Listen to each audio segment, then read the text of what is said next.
பெத்துட்டான்ட்டு மீசை ஏத்துறான். பொம்பளை பிள்ளைய பிறந்த பொம்பளை பிள்ளை என்ன செய்ய சொல்கிறேங்கிறான். பொம்பளை பிள்ளைய பெத்த பொம்பளையே அழுகுது. ஒரு பொம்பளை பிள்ளை பிறந்துருச்சு, நீயே பொம்பளை, அப்புறம் பொம்பளை பிள்ளை பிறந்த, அப்போ உங்கள் அம்மா உனைய பெற்றதுக்கு அழுது இருந்தா நீ இப்போ வந்திருப்பியா அப்படின்னு கேட்க. ஏன் பொம்பளை பிள்ளை பிறந்தா இப்படி வேதனை? டாக்டரை திட்டினான். எனக்கு பொம்பளை பிள்ளை பிறந்ததுக்கே நீ தான் சார் காரணங்கிறான். அந்த ஆள் அழுகுறாரு. உன் குடும்பத்தை சந்தேகப்படுவாங்கடா, வெளியே போய் சொல்லாதடான்ட்டு. அப்பையும் சொல்கிறான், இந்த ஆஸ்பத்திரியில் சேர்த்தாலே பொம்பளை பிள்ளை தான் பிறக்கும், தெரியாமல் கொண்டு வந்து சேர்த்துட்டேங்கிறான். பொம்பளை பிள்ளை பிறந்தா அது லட்சுமி, அதை எப்படி பாராட்டணும் பேசணும்னு கண்ணதாசன் பாட்டு 10 நிமிஷத்தில் எழுதினாரியா அந்த பாட்டை. 10 நிமிஷம்.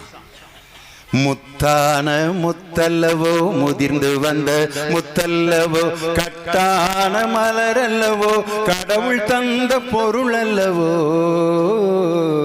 முத்தான முத்தல்லவோ. முழு பாட்டையும் பாட